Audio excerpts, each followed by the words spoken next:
menagih apa yang dimaksud dengan kemanusiaan yang adil dan beradab.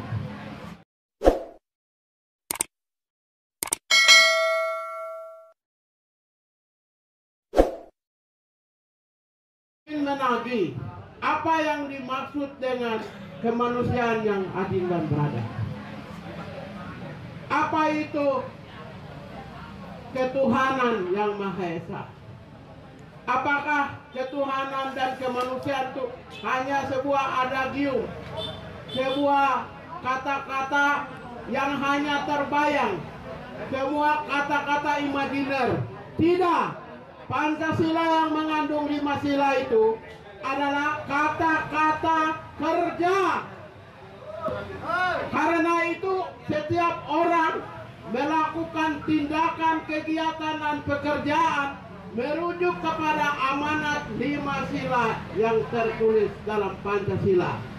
Yang pertama, kalau kita bicara tentang andaikan kemanusiaan yang adil dan beradab, ada 2 hal peristiwa besar, peristiwa tragedi nasional yang sering menjadi memori pasionis, memori derita bagi keluarga di Indonesia, saudara-saudara sekalian. Yang pertama adalah peristiwa ketika Lebaran, mudik Lebaran itu kurang lebih 1.000 orang biasanya mati di jalan.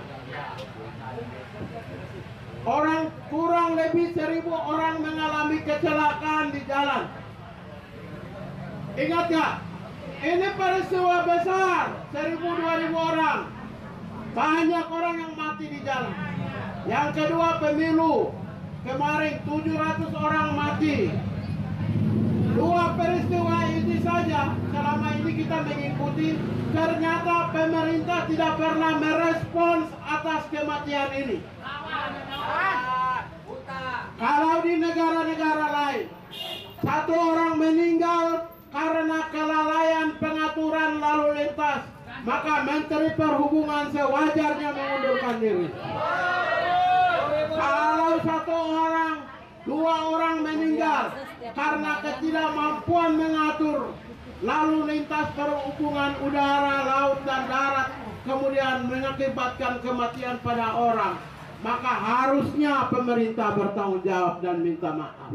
Tapi bayangkan setiap mudik Lebaran, ribuan orang mati, tidak pernah ada yang minta maaf, hanya rilis bahwa sekian banyak kecelakaan dan sekian banyak mati. Tidak ada respon. Kemudian yang kedua, dalam pemilu 700 orang meninggal dan 10.000 orang mati di Indonesia ini. Sebuah momentum demokrasi yang diisi oleh nilai-nilai kemanusiaan, saudara-saudara sekalian. Tapi terlihat semacam sebuah etalase kematian. Bayangkan, demokrasi itu mengandung nilai-nilai kemanusiaan. Demokrasi itu mengandung nilai-nilai harapan kehidupan, sebuah pengharapan. Tapi terlihat seperti sebuah etalase kematian atas 700 orang yang meninggal kemarin. Karena itulah maka kita mengalami sebuah anomali demokrasi di Indonesia. Demokrasi di Indonesia mengalami anomali, ya, karena demokrasi itu tidak pernah membunuh orang. Demokrasi itu tidak pernah mengambil nyawa manusia. Karena itu kalau demokrasi itu mengambil nyawa 700 orang, 10.000 orang yang menderita, maka kita mengalami anomali demokrasi. Dan ini satu-satunya di dunia. Tidak ada negara lain yang sebuah proses demokrasi mengakibatkan kematian 700 orang semacam di Indonesia 2019. Terlepas dari apa penyebabnya, itu adalah urusan kedokteran. Tetapi fakta bahwa pemilu menghasilkan kematian adalah merupakan tanggung jawab pemerintah. Pemerintah tidak bisa menghindari tanggung jawab terhadap kematian 700 orang. Karena apa? Kalau pemerintah tidak menyelenggarakan pemilu, maka tidak mungkin 700 orang mati.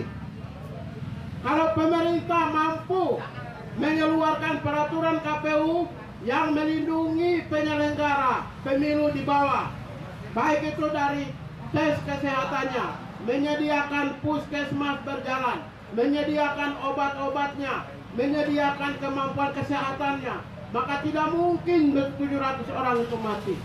Karena itu kurang antisipasinya penyelenggara pemilu telah menyebabkan kematian 700 orang rakyat Indonesia meninggal di dalam momentum pemilu.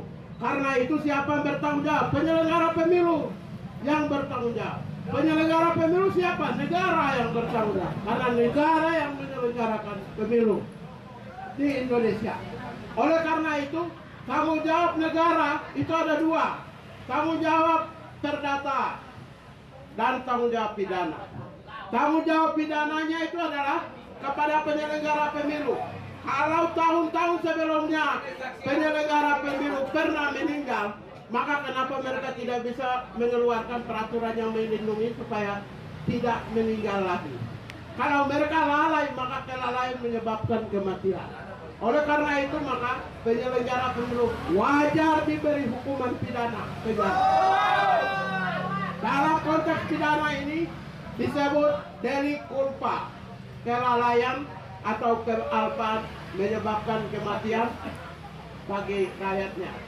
Karena itulah maka penyelenggara pemilu wajib dihadapkan pada hukum untuk mempertanggungjawabkan atas kelalaian mereka. Kemudian selanjutnya, apakah dengan peristiwa 500 orang meninggal kita semua harus diam? Tidak bisa. Ini negara besar. Negara besar. Karena itu orang yang meninggal, warga negara yang meninggal harus menjadi beban dan tanggung jawab negara untuk mencari jalan keluar penyelesaiannya. Apakah jalan keluar berdasarkan proses hukum atau kompensasi, rehabilitasi, dan rekonsiliasi? Itu adalah jalan-jalan penyelesaian. Tetapi bahwa negara mengambil alih tanggung jawab, itu adalah sangat urgen dan penting untuk menyatakan bahwa sila kedua Undang Pancasila, yaitu kemanusiaan yang adil dan beradab, ada di Indonesia. Saya kira itu beberapa hal yang saya sampaikan kepada saudara-saudara sekalian. Demikian. Assalamualaikum warahmatullahi wabarakatuh. Salam sejahtera, nama budaya, Om Swastiastu, salam kebajikan, merdeka! Merdeka!